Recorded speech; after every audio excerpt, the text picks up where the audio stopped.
और दिल्ली से एक बड़ी खबर आई, मंत्री विजय शाह को सुप्रीम कोर्ट से राहत मिली है, लेकिन ये राहत कितनी है ये समझ लीजिए। दरअसल एसआईटी ने अपनी प्रारंभिक जांच की जो रिपोर्ट है वो सुप्रीम कोर्ट को सौंपी। बहरहाल अब जुलाई के पहले हफ्ते में एक बार फिर से सुनवाई होगी। विजय शाह अभी की अगर हम बात करें तो हालिया 2 कैबिनेट बैठक से बाहर हैं। विजय शाह को सत्ता संगठन दोनों ने फिलहाल दूर रखा है। माना यही जा रहा है कि जब तक सर्वोच्च अदालत विजय शाह को पाक साफ साबित नहीं कर देती या विजय शाह पर कोई चार्ज नहीं लग जाता, तब तक विजय शाह दूरी रहेंगे।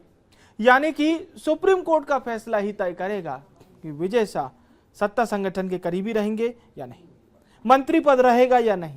बहरहाल एसआईटी ने 21 मई को जांच की थी। एसआईटी जिस जगह पर विजय शाह ने बयान दिया था उस जगह भी गई थी। मोबाइल समेत कुछ सबूत भी एसआईटी ने इकट्ठा किए थे। दरअसल जिस प्रकार का बयान देकर बुरे फंसे हैं विजय शाह, वो बयान किसी के भी पच नहीं रहा है। सुप्रीम कोर्ट, हाई कोर्ट को यह कहना पड़ रहा है कि एक मंत्री की आखिर गटर छाप भाषा कैसे हो सकती है, इस भाषा में कैसे बात कर सकते हैं मंत्री। भोपाल से हमारे सहयोगी मनोज राठौर इस वक्त हमारे साथ लाइव जुड़ चुके हैं। मनोज जी, ये बात तो साफ है कि सुप्रीम कोर्ट बख्शेगा तो नहीं, लेकिन अब थोड़ा सा आगे मामला पहुंच गया है, जुलाई तक पहुंच गया, क्योंकि एसआईटी कह रही है कि साहब अभी प्रारंभिक जांच में है पूरा मामला।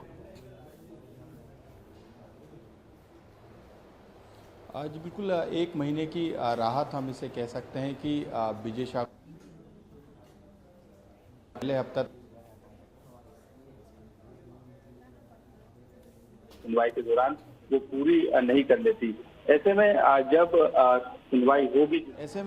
जब सुनवाई होगी जुलाई के पहले सप्ताह में, तो उसके बाद उनका राजनीतिक भविष्य किस तरफ जाएगा ये जरूर इस सुनवाई के बाद सुप्रीम कोर्ट के फैसले से तय हो जाएगा। लेकिन अभी थोड़े समय के लिए यानी 1 महीने के लिए उन्हें राहत मिली है, लेकिन उनकी गिरफ्तारी पर जो रोक लगाई गई थी उसे सुप्रीम कोर्ट ने बरकरार रखा है। साथ में एक राहत हम ये भी कह सकते हैं कि हाई कोर्ट में जो उनके खिलाफ सुनवाई चल रही थी उस सुनवाई को भी रोक दिया गया, यानी अब सिर्फ सुप्रीम कोर्ट जो है इस पूरे मामले की सुनवाई करेगा।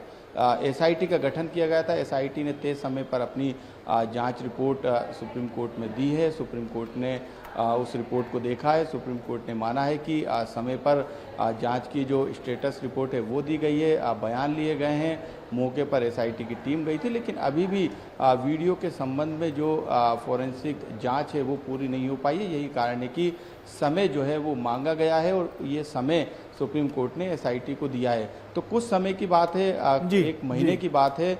इसके बाद जो है किस तरीके का फैसला आएगा, क्योंकि संगठन और सत्ता ने पिछले कई कार्यक्रमों से, चाहे वो सत्ता के सरकार के लगातार कैबिनेट की बैठक की बात हो या संगठन में किए गए पिछले कुछ कार्यक्रमों की बात है, उनसे दूरी जो है वो बना के रखी थी। तो अब सुप्रीम कोर्ट का क्या रुख रहता है उसी अनुसार जो है सत्ता संगठन उन पर एक्शन लेगा।